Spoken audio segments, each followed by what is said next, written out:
Hello class, welcome to next video जिसके अंदर मैं आज आप बात करने वाला हूँ आपके क्लास 11th का business study chapter number 1 business study पढ़ाने वाला हूँ मैं आज। आपका ये फर्स्ट वीडियो है जिसके अंदर आज हम अपना बेस स्टार्ट करना शुरू करेंगे। आज हम एक एक कर एक ईंट को उठाएंगे, दूसरी जगह रखेंगे। हर रोज इसी तरीके से ईंट रखते रखते हमारा बेस कंप्लीट हो जाएगा। तो मैं छोटी छोटी वीडियो से आज मैं स्टार्ट करने वाला हूँ जिसके अंदर आज हम बात करने वाले हैं chapter number 1 nature and purpose of business. मतलब कहने का यह है कि बिजनेस का मतलब क्या होता है। आज आपने कॉमर्स साइड ले ली, आप काफ़ी तरीके से आपने देखा होगा कि बिजनेस काफ़ी तरीक़ों से होता है। आज हम उन्हीं के बारे में बात करने वाले हैं। चैप्टर नंबर 1 जो है आपका nature and purpose of business. आज हम बात करेंगे सबसे पहले कि बिजनेस का मतलब क्या होता है। ठीक है, नॉर्मली बात करी जाए तो बिजनेस का मतलब क्या होता है ये हर एक को पता है कि हाँ पर कुछ भी खरीदना और कहीं दूसरी जगह बेचना, उस समय पैसे मिलेंगे, हो गया हमारा बिजनेस। नहीं, इसकी आपको आपकी क्लास 11 के अंदर डेफिनेशन पूछी जाएगी। क्लास 11 की बात कर लीजिए, फिर ग्रेजुएशन के फर्स्ट ईयर की बात कर लीजिए, उसके अंदर आपसे ज़रूर पूछी जाएगी कि बिजनेस का मीनिंग क्या होता है। तो उस टाइम पे काफ़ी बच्चे पढ़ भी लेते हैं लेकिन उन्हें भूल जाते हैं कि लिखना रिप्रेजेंट किस तरीके से करना है। तो आज मैं आपको ना कि याद करवाऊंगा, आज मैं आपको बताऊंगा कि किस तरीके से उस चीज़ को बनाना है। तो देखो यार होता क्या है, क्लास 11 के अंदर आपने काफ़ी कुछ याद करा है, लेकिन क्लास 10th के अंदर आपने काफ़ी कुछ याद करा है लेकिन 11 तक आते आते भूल जाएंगे। 12th के अंदर तो पूरा ही भूल जाएंगे। क्लास 10th की बात कर रहा हूँ, क्लास 10th का भूल जाएंगे, ठीक है। लेकिन क्लास 11th के अंदर ये वो चीज़ें जो आपको पूरे 7 साल तक याद रखनी है, उसके आगे भी आपको याद करनी पड़ सकती है, ठीक है। तो मैं बात करता हूँ कि किस तरीके से याद करनी है। तो याद करना और समझना, इन दोनों में काफ़ी ज़्यादा डिफरेंस है। अगर आप एक बार समझ गए कि किस तरीके से बनानी है, किस चीज़ को किस तरीके से डिज़ाइन किया जाता है, तो उस टाइम पर आप ये भूल जाएंगे कि याद करना कैसे है। आप ये समझ जाएंगे कि लिखना किस तरीके से है, क्योंकि हमें वहाँ पे जाके सुनाना नहीं है पेपर के अंदर, हमें वहाँ पर रिप्रेजेंट करना है, लिख के दिखाना है कि किस तरीके से हम भी लिख सकते हैं। तो मैं हर एक उस स्टूडेंट को लेकर चलता हूँ और आज मैं आपको एक बात बताता हूँ कि अगर मैं अपनी क्लास पढ़ा रहा हूँ, इस पूरी क्लास के अंदर मैं ध्यान देता हूँ उस बच्चे पर जो एकदम वीक है, जिसे कुछ नहीं आता, जो कितनी बार समझ ले उसे बिल्कुल नहीं आता, अगर मैं उसे पास करा दूँ तो मीडियम और टॉपर ये दोनों के दोनों स्टूडेंट खुद पास हो जाएंगे, ठीक है। तो सबसे पहले बात करते हैं डेफिनेशन ऑफ बिजनेस स्टडीज़ की। बिजनेस स्टडीज़ की डेफिनेशन स्टार्ट करने से पहले मैं आपको बता दूँ ह्यूमन नेचर होता है, क्योंकि जब भी कोई बिजनेस करेगा तो उसके अंदर इन्वॉल्वमेंट तो ह्यूमन का रहेगा। तो सबसे पहले मैं बात करता हूं कि टाइप्स ऑफ ह्यूमन एक्टिविटी कितनी तरीके की होती हैं। ह्यूमन एक्टिविटी की सबसे पहले बात करते हैं। ह्यूमन एक्टिविटीज दो तरीके की हमारी ह्यूमन एक्टिविटीज होती हैं, ठीक है। सबसे पहले इकोनॉमिक एक्टिविटी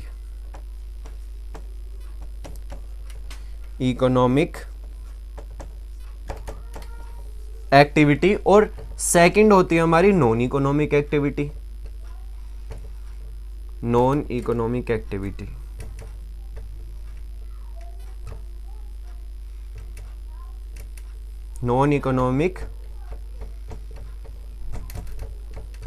एक्टिविटी देखो, अभी तक मैंने कुछ ज़्यादा हाई लेवल का कुछ नहीं पढ़ाया है, मैं बात कर रहा हूँ सिर्फ ह्यूमन एक्टिविटी की।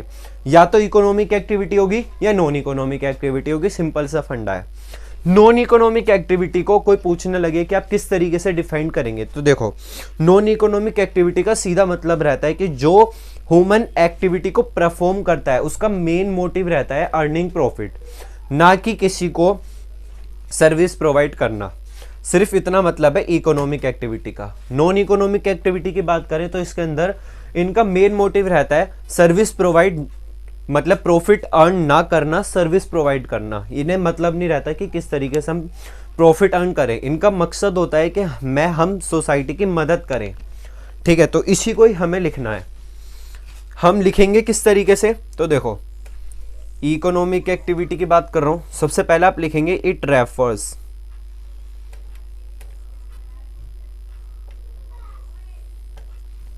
refers to those activity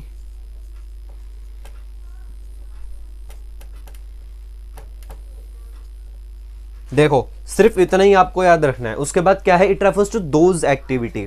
किस चीज की एक्टिविटी है ये, जिसके अंदर हम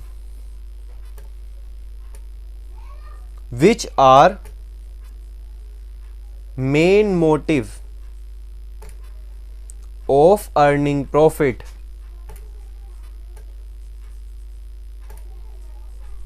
अर्निंग प्रॉफिट, ठीक है, बिल्कुल सिंपल सी डेफिनेशन है, आपको याद रखना है। It refers to those economic activity which are, मतलब कि ये वो एक्टिविटी होती है जिसके अंदर ह्यूमन का या फिर उस एक्टिविटी का मेन मोटिव रहता है प्रॉफिट को अर्न करना, ठीक है। इसी को ही ठाकर आप इधर रख देंगे, लेकिन कुछ एक वर्ड का चेंज होगा जो आप लिखेंगे। किस तरीके से, मैं सबसे पहले वही लिख लेता हूं, it refers to those activity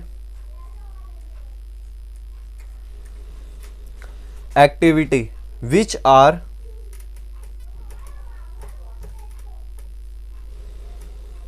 main motive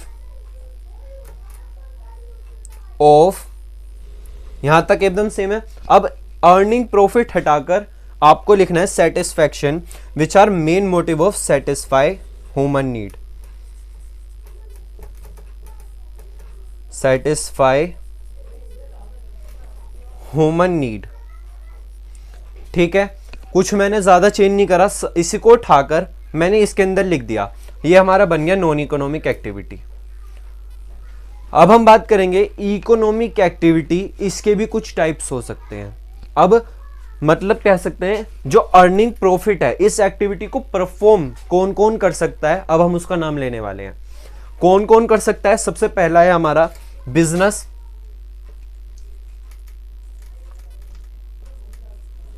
business, second है हमारा प्रोफेशन,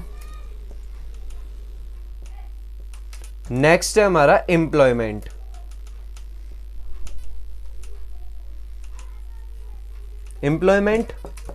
ठीक है, ये तीनों ऐसे ह्यूमन होते हैं जिनका जो कुछ भी काम करते हैं, इनका मेन मोटिव एक ही रहेगा कि मैं अगर आपके पास आया हूं तो आप उसके बदले मुझे पैसा दें। बिजनेस में क्या होता है, इसकी डेफिनेशन मैं आपको भी बताऊंगा। प्रोफेशन का मतलब जैसे डॉक्टर हो गया, वो आपके हाथ भी लगाएगा एक इंजेक्शन लगाने के लिए, चेक करने के लिए कि आपको फीवर हो रहा है या नहीं हो रहा है, तो उसके भी वो पैसे लेगा, ठीक है। एम्प्लॉयमेंट की बात करते हैं, कोई आपके पास आके सिस्टम में कुछ काम करके जा रहा है, ठीक है, उसके बदले में भी वो पैसा लेगा। तो ये सभी के सभी ऐसे वो हैं जो इस इकोनॉमिक एक्टिविटी को परफॉर्म करते हैं। नॉन इकोनॉमिक एक्टिविटी अभी आपके सिलेबस में है नहीं, आपको रिलीफ मिला कि हाँ अब मुझे सब पढ़ना नहीं है। तो आपको ये पता होना चाहिए कि नॉन इकोनॉमिक एक्टिविटी की किस तरीके से आपको डेफिनेशन बनानी है, ठीक है। अब मैं इसे रफ कर देता हूं। अब हम बात करेंगे बिजनेस की डेफिनेशन किस तरीके से बनाएं। कुछ चेंज नहीं होगा, सिर्फ आपको ये लिखना है इट रेफर्स टू, ठीक है, ये आपको याद रखना है।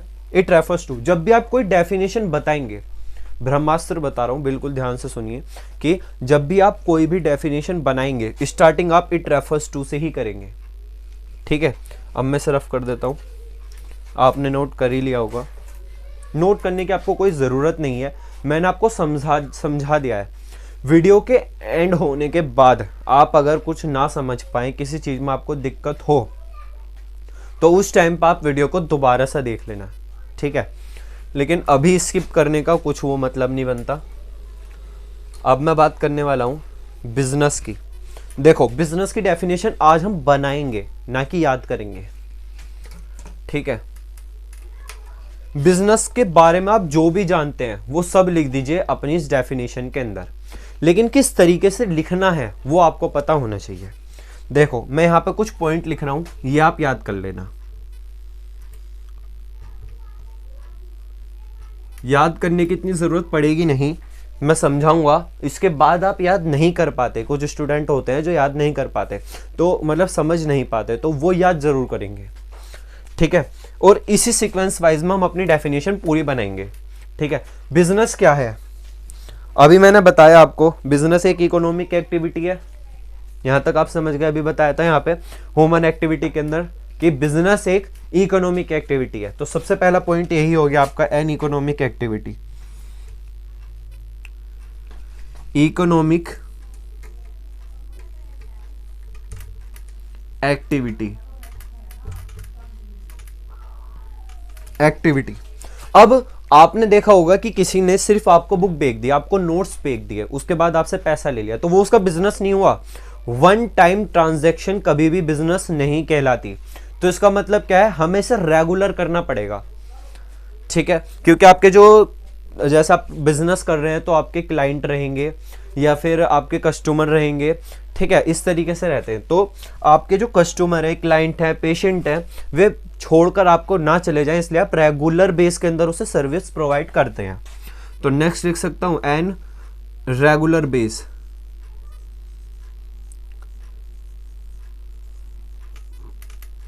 रेगुलर बेस, ठीक है। रेगुलर बेस का मतलब कि कंटिन्यूसली उसे करना है, छोड़ना नहीं है बीच के अंदर। अब रेगुलर बेस करते तो हैं, लेकिन करेंगे क्या हम, बिजनेस के पॉइंट ऑफ व्यू से देखें तो हमें प्रोडक्शन, परचेस एंड सेल्स ही करनी है। प्रोडक्शन, परचेस मतलब, प्रोडक्शन का मतलब होता है बनाना। क्या क्या, सबसे फर्स्ट है प्रोडक्शन,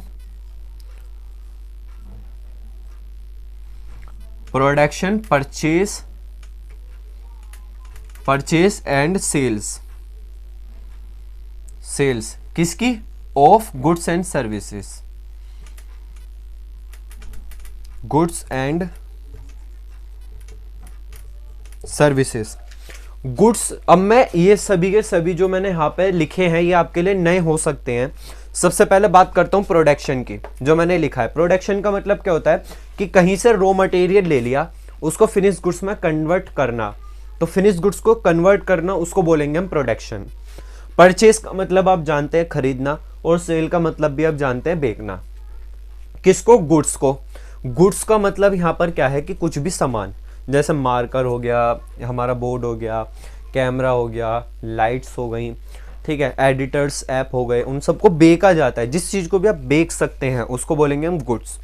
सर्विस मतलब कई बार हम किसी चीज़ को बेच कर ना अपनी सर्विस प्रोवाइड कर पाते हैं, हम उस टाइम पे जाकर खुद जाएंगे, हम उसको, मान लीजिए रिपेयरमैन अपनी सर्विस प्रोवाइड करता है आपको, ना कि कोई गुड्स सेल करने आता है, ठीक है। तो रिपेयरमैन सर्विस का सबसे बेस्ट एग्जांपल है। तो आपको मैंने भी बता दिया बिजनेस क्या इकोनॉमिक एक्टिविटी है, हमें इसे रेगुलर करना पड़ता है। रेगुलर करेंगे क्या, हम या तो प्रोडक्शन करेंगे, परचेस करेंगे, सेल्स करेंगे, किस चीज़ का, गुड्स एंड सर्विसेज। इसके पीछे हमारा मेन मोटिव क्या रहता है, अभी मैंने आपको बताया इकोनॉमिक एक्टिविटी के अंदर मेन मोटिव क्या होता है, अर्निंग प्रॉफिट। अर्निंग प्रॉफिट, ठीक है। अर्निंग प्रॉफिट का मतलब है कि कुछ ना कुछ आपको कमाना। मार्केट के अंदर टिकने के लिए इस टाइम पर आपको सबको पता है कि मार्केट में कितना ज़्यादा तगड़ा कंपटीशन है, हर कोई किसी न किसी को बीट कर आगे बढ़ता जा रहा है, तो उसके लिए आपको पैसे की ज़रूरत पड़ेगी, ठीक है, इसलिए बोला जाता है अर्निंग प्रॉफिट। अब हम अर्निंग तो प्रॉफिट कर रहे हैं, लेकिन हमारे जो कस्टमर है वो ही सेटिस्फाई नहीं हुए, तो आप क्या करोगे प्रॉफिट कमा कर, तो इसमें हम लिखेंगे bye the satisfaction of human need. Satisfaction of human need,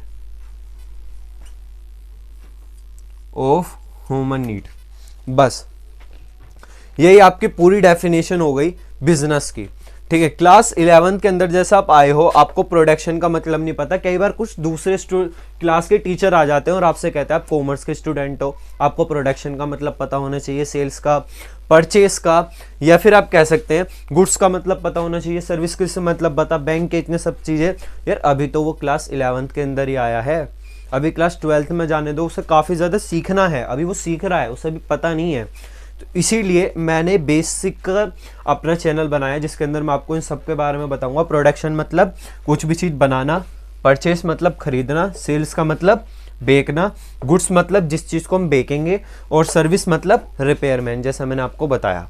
repairman अपनी सर्विसेज को प्रोवाइड करता है, कभी भी वो गुड्स को सेल्स नहीं करेगा, ठीक है। अब उसी के साथ साथ हमें सेटिस्फैक्शन भी कर रही है ह्यूमन नीड की। अब बनाते हैं इसकी डेफिनेशन। ठीक है, अब इसकी डेफिनेशन हमें इसी के फ्लो के चार्ट के साथ बनानी है। आपको ये याद होना चाहिए सीक्वेंस के आप किस तरीके से लिख रहे हैं। इकोनॉमिक एक्टिविटी रेगुलर बेस पे करना है, production purchase sales of goods and services, main motive of earning profit and satisfaction of human need.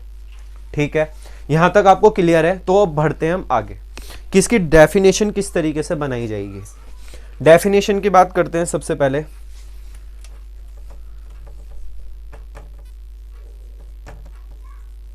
Definition किस तरीके से बनाएगी, देखो सबसे पहले जिसकी बना रहे हो वो नाम लिखोगे आप, क्या, business.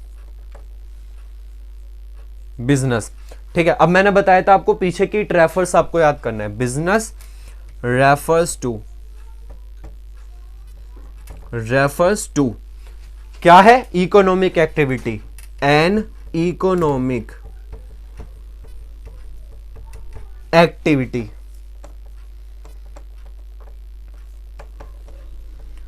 Business refers to an economic activity.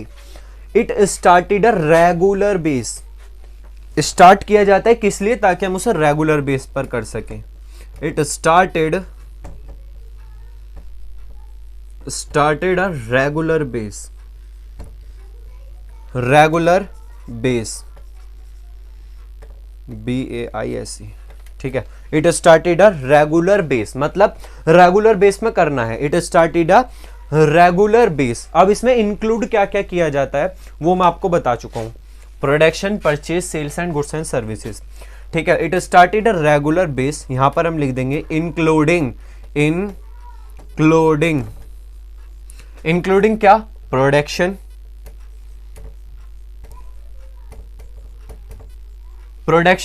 Purchase कर सकते हैं, या तो हम purchase and sales of goods and services,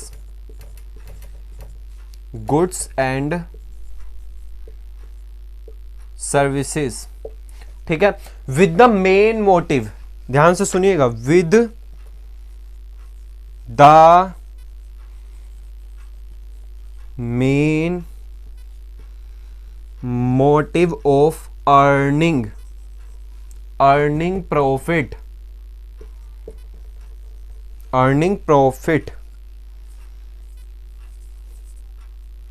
by the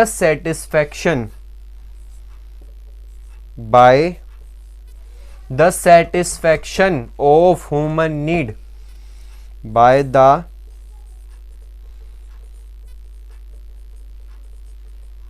satisfaction of human need, ठीक है। बस इतनी आपकी डेफिनेशन है। आप किस तरीके से लिखेंगे, business refers to an economic activity which started a regular base, ठीक है, जिसको हम स्टार्टेड करते हैं रेगुलर बेस के लिए। इसके अंदर हम इंक्लूड कर देंगे production purchase and sales of goods and services, किसके लिए, with the main motive of earning profit by the satisfaction of, किसकी सेटिस्फैक्शन करेंगे, ह्यूमन नीड की, ठीक है। क्लियर, मैंने कुछ ज्यादा तो नहीं बताया। अब देखो, अब इसके बाद फिर हम बात करते हैं इसके, हमें ना फंक्शंस भी बनाने पड़ते हैं, फंक्शंस, कैरेक्टरिस्टिक्स, ठीक है। वो बच्चों को याद करने में काफी ज्यादा टाइम लगता है, ठीक है। तो मैं बताता हूं, आपको वो याद नहीं करने, डेफिनेशन में से ही आपको फंक्शंस बनाने हैं, ठीक है। किस तरीके से, आप डेफिनेशन को नोट कर लीजिए, उसके बाद मैं बताता हूं फंक्शंस के बारे में। फंक्शंस या फिर फीचर्स या फिर कैरेक्टरिस्टिक्स, इनमें से आपके पास कोई सा भी नाम आ सकता है। तो देखो, अब मैंने आपको बता दिया कि ये आपको नोट करना है, तो आप ये भी नोट कर सकते हो, ठीक है। आप इसको नोट करिए, फिर उसके बाद मैं बताता हूं आपको कि इसके फीचर्स कौन कौन से हो सकते हैं, कि आपको इसके फीचर्स या फिर कैरेक्टरिस्टिक्स कह सकते हैं, फिर नेचर कह सकते हैं। इनको हम बनाते कैसे हैं, इन्हें बनाना आना चाहिए, ठीक है। तो बात करते हैं सबसे पहले, या तो आपके सामने फीचर्स लिखा हुआ आएगा, फीचर्स,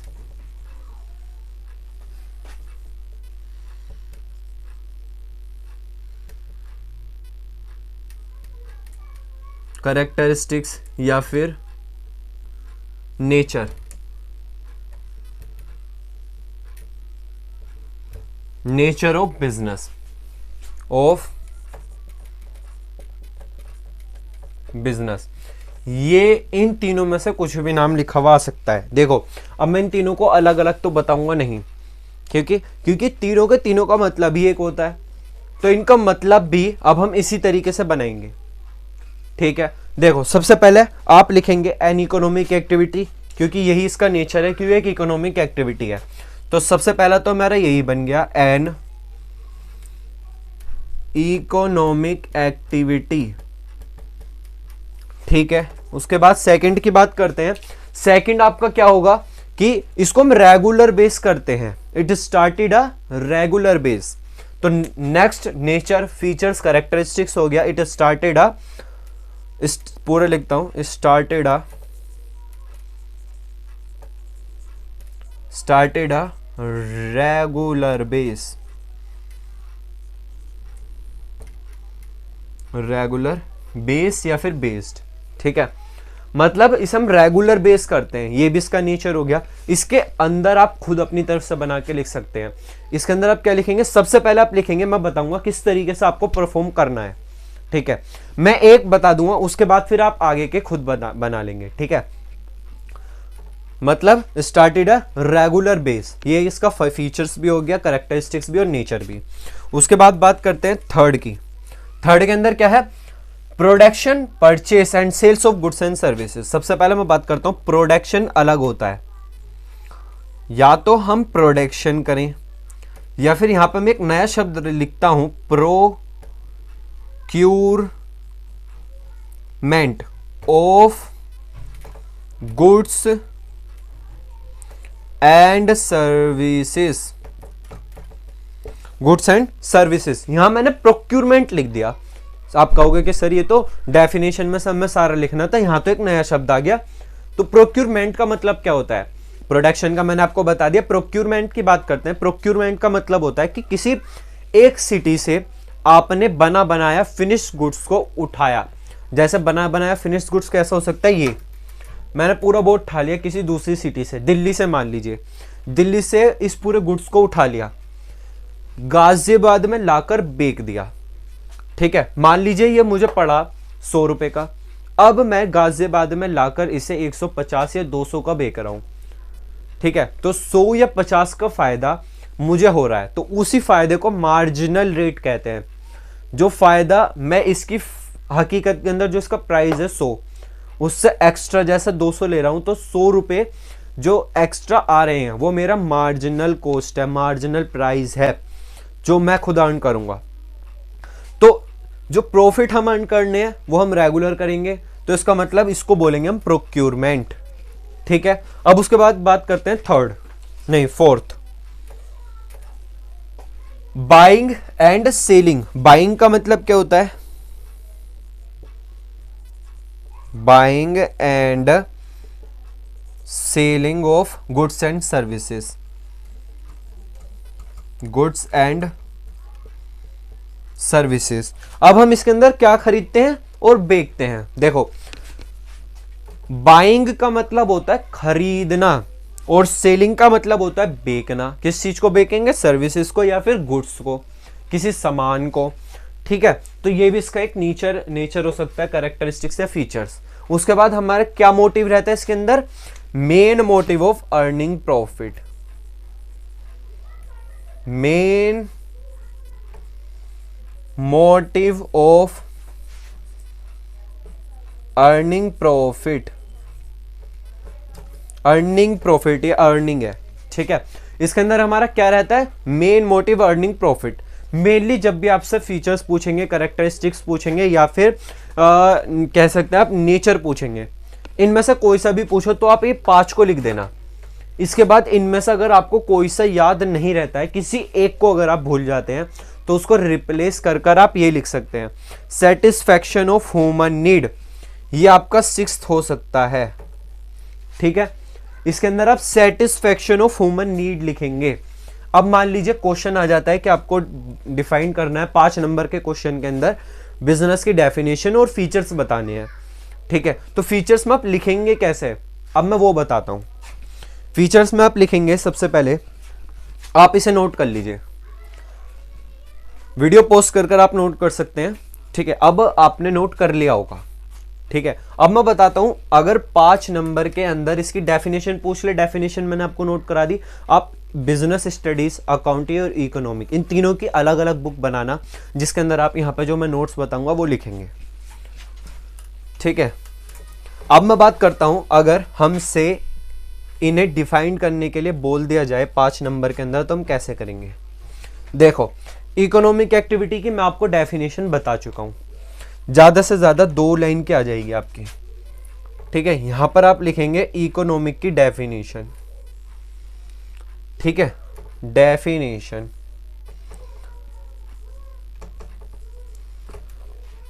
डेफिनेशन लिख दिया आपने। डेफिनेशन लिखने के बाद आपको, आप चाहें तो बिजनेस का बता सकते हैं कि बिजनेस एक इकोनॉमिक एक्टिविटी है। क्या बताएंगे कि बिजनेस एक इकोनॉमिक एक्टिविटी है, क्यों? क्योंकि इसके अंदर मेन मोटिव रहता है अर्निंग प्रॉफिट का, ठीक है, इस वजह से ये इकोनॉमिक एक्टिविटी है, ठीक है। 2 लाइन आपने वे लिख दी कि आपने बता दिया कि मेन मोटिव है भैया अर्निंग प्रॉफिट का, प्रॉफिट इसके अंदर हमें मिलता है बिजनेस के अंदर, तो हमने लिख दिया इकोनॉमिक एक्टिविटी। प्रॉफिट नहीं मिलता तो हम नॉन इकोनॉमिक एक्टिविटी लिख देते हैं, ठीक है। 4 लाइन का अगर आप फीचर्स, कैरेक्टरिस्टिक्स या फिर नेचर बता रहे हो तो 4 लाइन भी बहुत है लिखनी।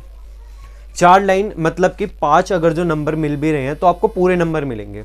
इसी तरीके से आप इनकी डेफिनेशन लिख देंगे, ठीक है। अब नेक्स्ट के अंदर बात करेंगे कि जैसे कि हमने नेक्स्ट बताया था रेगुलर बेस, उसकी क्या डेफिनेशन होती है। तो देखो, उसके अंदर आपको डेफिनेशन लिखने की जरूरत नहीं है, उसके अंदर आप बिजनेस के अंदर लिखेंगे business is started a regular base because अगर हमने अपनी कंटिन्यूसली तोड़ दी, कंटिन्यूटी अपनी सर्विसेज को प्रोवाइड करने के लिए तोड़ दी, तो उस टाइम पर हमारा बिजनेस रुक जाएगा, मतलब कि डिसॉल्व हो सकता है, ठीक है। डिसॉल्व आपको पता नहीं होगा, डिसॉल्व का मतलब होता है कि बंद हो जाना। हम कस्टमर सोचेंगे कि भाई ये कंपनी बंद हो गई, अब चलते हैं किसी दूसरी उसके पास चले जाते हैं, क्योंकि लोगों के पास उतना टाइम नहीं है कि आप क्यों नहीं आ रहे, किस वजह से नहीं आ रहे, इसलिए। तो आप उसके मतलब समझिए कि लिखा क्या है, उसी को आप इंग्लिश में बना के लिख दीजिए, सिंपल। बस यहाँ पर आज की वीडियो के अंदर इतना ही।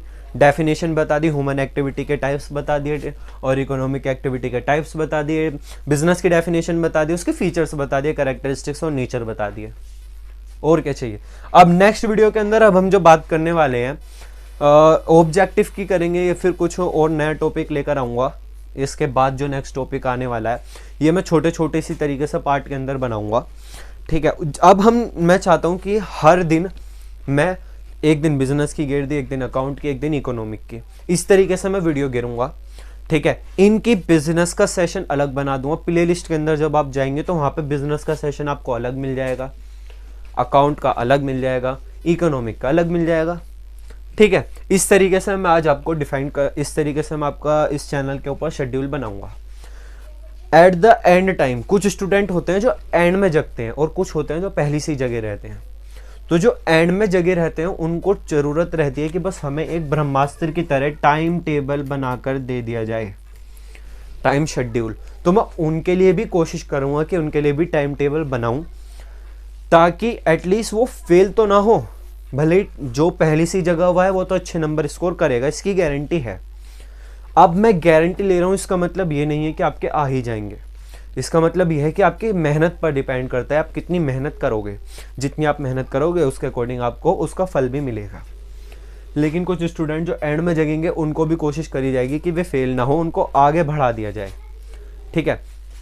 तो अब मैंने इस नई वीडियो को स्टार्ट करा है, आज मैंने नया चैप्टर समझाया है, तो इसके लिए लाइक कर दीजिए। आपको बिजनेस की डेफिनेशन आपको बनानी अच्छी लगी हो, इकोनॉमिक एक्टिविटी की डेफिनेशन बनानी सीखी हमने, याद कभी नहीं करवाया मैंने, आज मैं आपको बनाना सिखाया है। तो इसके लिए अगर आपको ये अच्छा लगा हो तो लाइक करिएगा, आपको भी लगेगा कि हाँ सर मेहनत कर तो रहे हैं हमारे पीछे, ठीक है। तो इसलिए लाइक करिएगा और चैनल को सब्सक्राइब कर लीजिए। और मेरा दूसरा चैनल भी है जो आपको मेरे चैनल पर ही मिल जाएगा। दूसरे चैनल का नाम मैंने उसके अंदर ही गिर रखा है, अपने डिस्क्रिप्शन में मिल जाएगा या फिर मेरे चैनल पे मिल जाएगा, उसको भी सब्सक्राइब कर लीजिएगा, ताकि क्लास 12 का भी आपको पता लगे कि क्या क्या अपग्रेडेशन कर रहे हैं हम, ठीक है, पूरी टीम लगी हुई है पूरे काम करने के ऊपर, ठीक है। So thank you for watching this video, आपने इतना सारा टाइम दिया इसे समझने के लिए। अब इसको आप रात को जब सोएंगे एक बार इसको रिवाइज कर लेना, आप रिवाइज कर लोगे तो दिन को आपको याद रहेगा, ठीक है। और जब आप नेक्स्ट वीडियो के अंदर आओगे तो नेक्स्ट वीडियो के अंदर मैं हल्का सा रिवीजन इसका करा दूंगा, लेकिन हर बार मैं पूरे शुरू से चैप्टर से नहीं कराऊंगा। लास्ट टॉपिक जैसे मैंने अब इस वीडियो के अंदर ये समझाया, नेक्स्ट वीडियो के अंदर दूसरा टॉपिक बताऊंगा और इसका रिवीजन। फिर जब थर्ड वीडियो बनेगी, ठीक है, मान लीजिए थर्ड वीडियो बनी तो थर्ड वीडियो का टॉपिक मैं समझाऊंगा और सेकंड वीडियो को मैं समझाऊंगा एक शॉर्ट रिवीजन के अंदर, ना कि मैं थर्ड वीडियो के अंदर भी ले पहली वीडियो भी समझा दी, ऐसा नहीं होगा।